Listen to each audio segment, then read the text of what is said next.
It was as early as the late 50s and early 60s, where there was a group of parents that were really interested in starting a Montessori school for their children.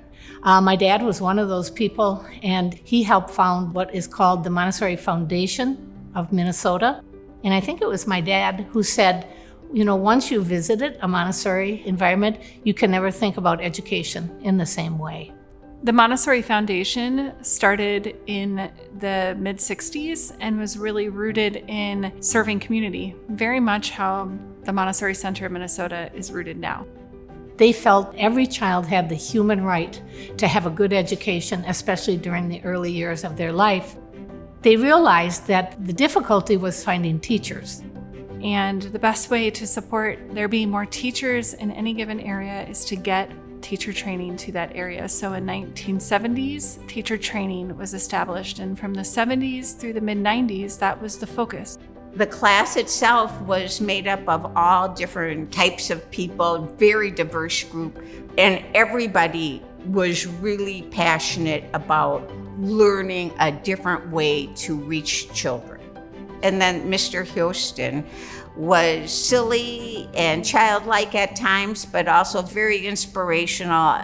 And truly, she had a definite love and internal vision of Montessori.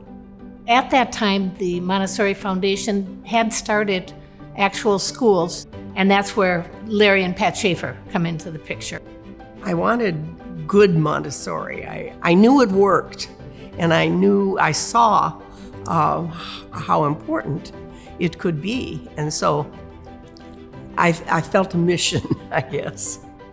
In the late 1990s, Molly was invited to speak on the future of Montessori.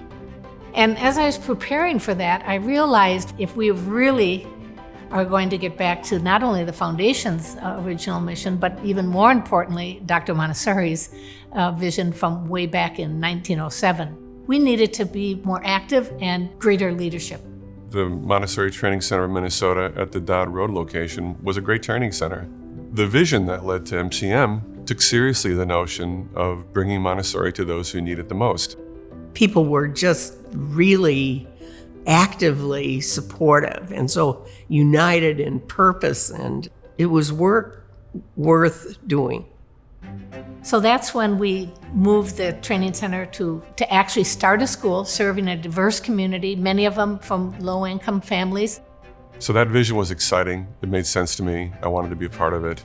And Molly just basically gifted me the opportunity to hone my advocacy skills by doing, I don't know how many lectures we did. And every time I got to talk about Montessori, I strengthened my resolve and commitment. And you want to give every developing brain its best shot. You could not do better than doing high-quality Montessori for all children.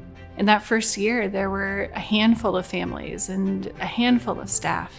And then we opened another children's house, and literally 3 weeks later, we're double in size. And I remember that feeling quite overwhelming and really joyful, too, to see the community expand.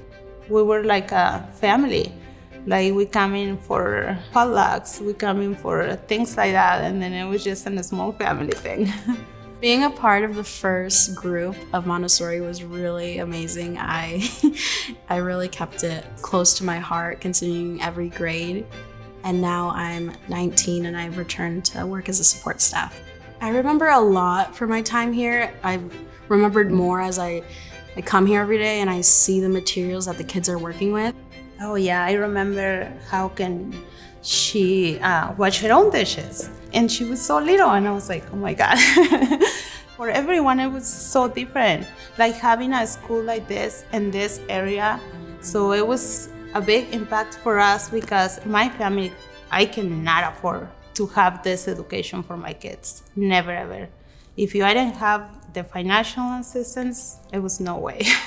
It changed my life completely. In the next few years, we literally saw the school double every year for 4 years. And people began coming to us saying, we want this for our children as well. It made the organization see what's possible in community and a realization that it can't just be one school. The Montessori Center of Minnesota could support other communities and programs and establishing high fidelity Montessori in service of their children and families as well. And as that happened, that's really where Montessori Partners Serving All Children came to be. And I remember, again, from this implausible vision, like, is it really going to be everything that Molly's vision communicate or would include? And my God, it really did turn out that way. This work is so phenomenal and so important for the future. So I feel really optimistic about the next 50 years and wish I was here to see it all, but I know that people will carry it forward in the best way possible. And that's what gives me joy.